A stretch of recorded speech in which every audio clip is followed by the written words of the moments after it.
Bueno, yo nuevamente quiero compartir algunas reflexiones, no como experto en manuales, pero un poco de mi vivencia y mi trayectoria en el tema de discapacidad como profesional y investigador. Yo quiero como hacer la reflexión en tres aspectos también, un poco el enfoque de la convención, la legislación en el tema laboral, y yo quisiera hablar un poco también del tema de, digamos, como los efectos que puede traer el manual de valoración ocupacional. Esos serían los tres temas, pero yo antes de adentrarme en ello, yo quiero como poner sobre la mesa una percepción que yo siento que está quedando con la intervención de Lucas como copanelista, y es un poco que nos está poniendo como, o sea, pareciera que hay dos posturas, pro certificación y en contra de certificación. Yo siento un poquito que en el discurso filosófico, un poco en abstracto, está absolutamente claro para mí, y yo creo que para el compañero William como juristas, que de acuerdo a la convención, de acuerdo a la Constitución artículo 14, todos tenemos una personalidad jurídica y que como seres humanos, como sujetos, digamos, es claro que nosotros tenemos derechos por la simple condición o por la condición de ser ciudadano, ser persona, digamos, ya arrastramos todo el espectro jurídico, digamos, todo el catálogo de derechos, tenemos ya esos derechos, y no por una certificación los vamos a reivindicar o los vamos a tener. Para mí eso está claro, yo eso lo entiendo, y entiendo al panelista que, digamos, una certificación no me legitima a mí tener derechos. Pero de otro lado, cuando yo planteo que si en este país santanderista y que, digamos, todas las dificultades que tenemos, si es necesario para efectos, digamos, de agilizar o de reclamar derechos o de identificar una certificación para fines prácticos y yo poder reclamar esos derechos y que me va a beneficiar, pues en ese sentido, digamos, entendiendo que la certificación no es la que me hace titular de derechos, entendiendo, pero si, digamos, para identificarme ante el Estado, ante las entidades que tienen que dar incentivos o exenciones o ¿cómo se llama eso? Una cuota de vivienda, ¿cómo se llama eso? Subsidio de viviendas. Entonces digo, mira, aquí está mi certificación, digamos, si es para efectos de agilizar, yo entendería que es conveniente para el colectivo con discapacidad, pues digamos, esa certificación. Entonces, un poco lo que quiero es como desmarcar un poco de la posición de pro certificación de discapacidad o no. Digamos, a lo que yo voy es en un sentido práctico. Si tiene conveniencia dentro de la dinámica del Estado y de las entidades, el hecho que a William y a mí nos certifiquen como discapacidad para fines prácticos del ejercicio efectivo de los derechos en pro del ejército, precisamente, digamos, el cambio de paradigma es que, digamos, ya no se habla de derechos sino de ejercicio efectivo. ¿En qué consiste el ejercicio efectivo? Que ya no más retórica de todo el tema de que tenemos los derechos, porque eso ya está claro, digamos, que el catálogo axiológico de derechos las personas con discapacidad lo tenemos, y si no es por la vía de la generalización, de acuerdo a Roberto Bobbio, por la vía de la especificación del derecho, es decir, la Convención de los Derechos de las Personas con Discapacidad, así como digamos, una de las rutas para reivindicar y para fortalecer los derechos es por la vía de la especificación. Y la especificación, por eso hay, pese a que ontológicamente las mujeres tienen todos los derechos, pues hay una convención de la mujer. Pese a que ontológicamente los niños tienen todos los derechos, pues hay una convención de los derechos del niño. Igual del tema de discriminación racial y ahora en el tema de discapacidad. Pese a que ontológicamente como ser persona tengo los derechos, pues digamos que por la vía de la especificación o concreción del derecho refuerza el tema de la convención, de que yo también tengo ese derecho, pero precisamente lo que se ha querido con el goce efectivo de los derechos y a lo mejor ese concepto del goce efectivo legitima un poco la certificación, porque yo digo, si yo una certificación para mí me va, digamos, a garantizar el goce efectivo, no que tenga el derecho, porque ya lo tengo, digo que lo pueda disfrutar efectivamente, pues ahí digamos que podríamos encontrar el para poder legitimar que la certificación no me haga titular, pero sí me haga efectivo y me haga efectivo ese derecho para poderlo reclamar o reivindicar, y que las entidades públicas así lo entiendan, porque en la práctica hay que solucionar el problema. O sea, en la reivindicación, en el sentido práctico, pues se tiene que hacer, digamos, un ejercicio práctico. Por ejemplo, esta mañana escuchábamos que el decreto 356 de Transmilenio, entonces, que si es a una hora, vale un precio, que si es de tercera edad, vale otro precio, que si es de discapacidad, entonces vale otro precio. Entonces, digamos, todo ese enfoque diferencial que se quiere dar, la tarifa diferencial que se quiere dar, pues tiene que tener para efectos prácticos una certificación de, bueno, cuántos años tiene, si es discapacidad, si no, todo ese tema, para fines prácticos, pues le tiene que dar una solución.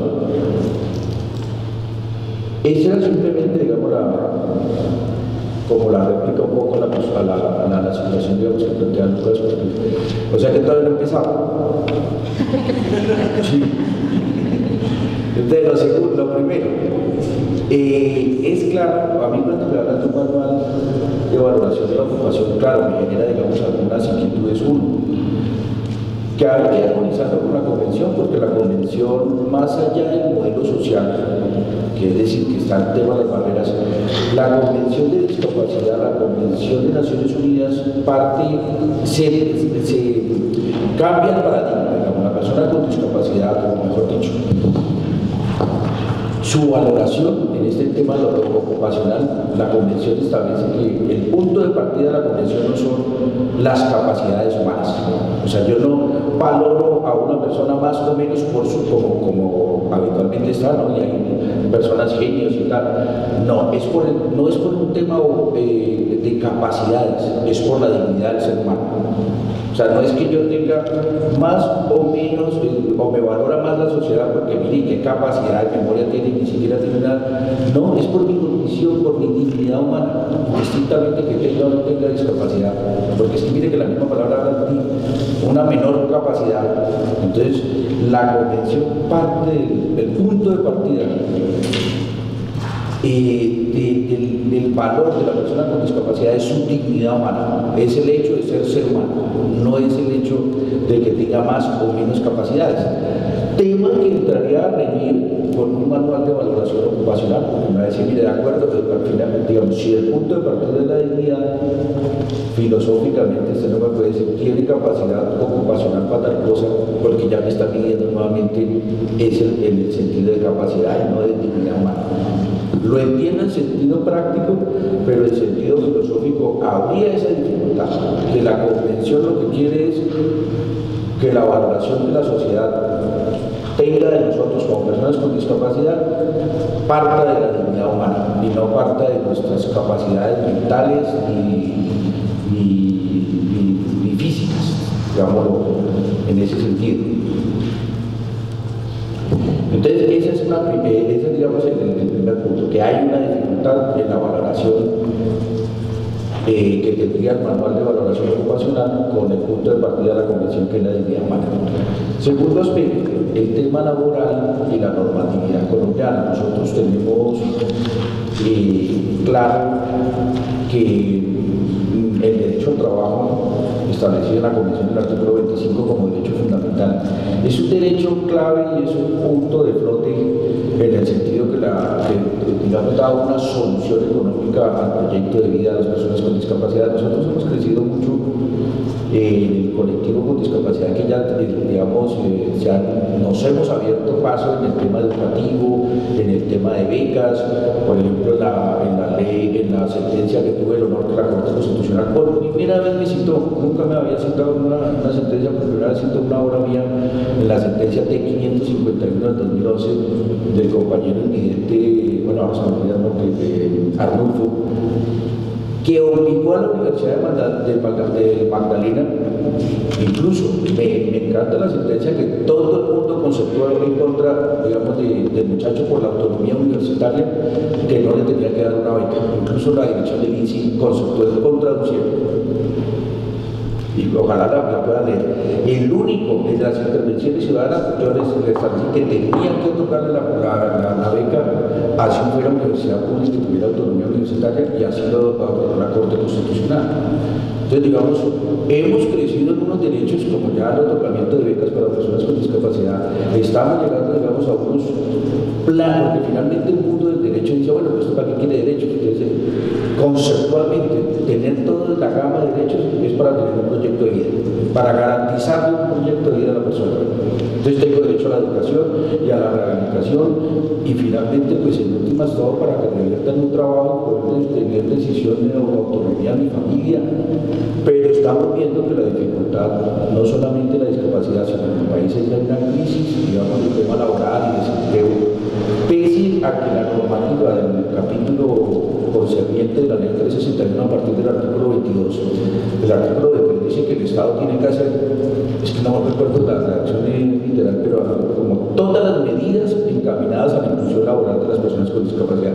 todas las medidas. Y yo siento que, digamos, este tema del laboral ha sido de los más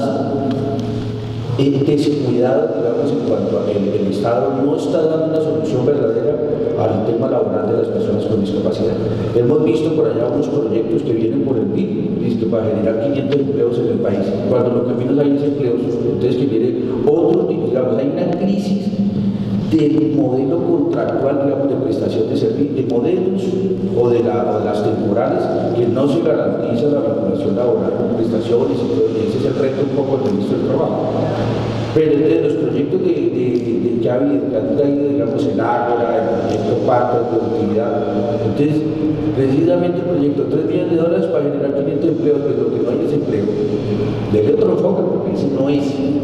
Entonces, nosotros vemos que en la normativa, en la 361, encontramos incentivos tributarios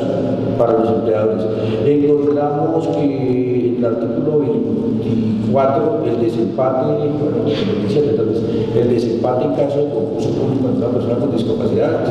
se priorizará a esta última, la persona con discapacidad. Pero no han dado resultados, y incluso en la ley estatutaria lo que quisimos incluir fue el tema de cupos, porque en la medida de que las normas no están dando, hay que, digamos, revalorarlas y plantear otra estrategia. El tema de cupos, pero finalmente se excluyó, porque una de las posibilidades era garantizar cupos entre los cargos públicos a las personas con discapacidad, que con todo y que es discutible, pues es una posibilidad, una solución a una problemática de la población con discapacidad, porque un poco el sentido es, y que las acciones afirmativas y el discurso es que es preferible que el Estado tenga que subvencionar a todo el colectivo con discapacidad porque no hay una inclusión real y eficiente laboral, o es mejor ponerlo a producir y un poco que el Estado, digamos, no tenga que asumir esa dificultad o ese peso, digamos, de una población flotante en la sociedad que no tiene ninguna solución económica porque no tiene un tema laboral. Es decir, el tema laboral para la autoestima, para la discapacidad, es absolutamente clave. Digamos, aquí cuando escuchamos, o ya estaba hablando informalmente con William, me dice, yo trabajo en la alcaldía. Entonces, digamos, no más con el hecho que esté allá el alcalde viéndolo laboralmente incluido, pues digamos va cambiando el imaginario social de que la población con discapacidad puede realizar o puede estar incluida laboralmente.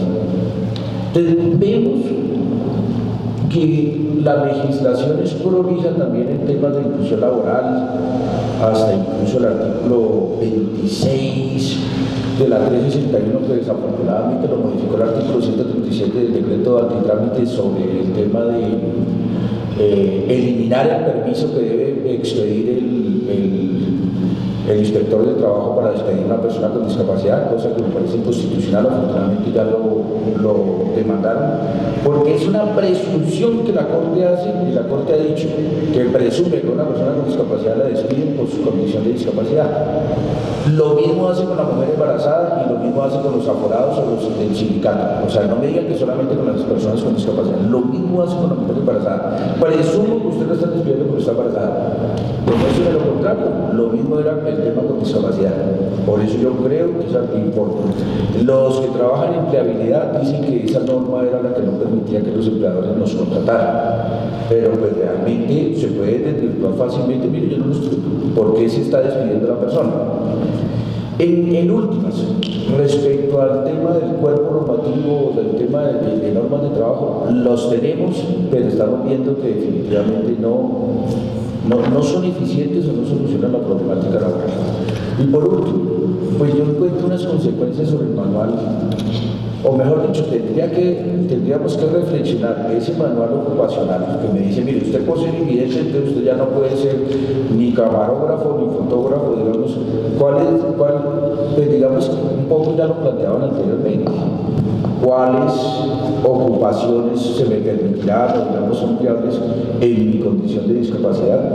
y entonces ya me empiezan a evaluar mi capacidad, y fuera de eso, entonces uno dice, pues, si yo tengo discapacidad, tengo que estudiar o trabajar en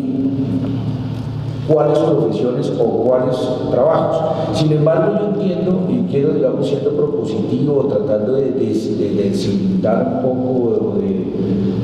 de escudriñar el manual, yo me imagino que es un poco para direccionar a los empleadores, miren, las personas con discapacidad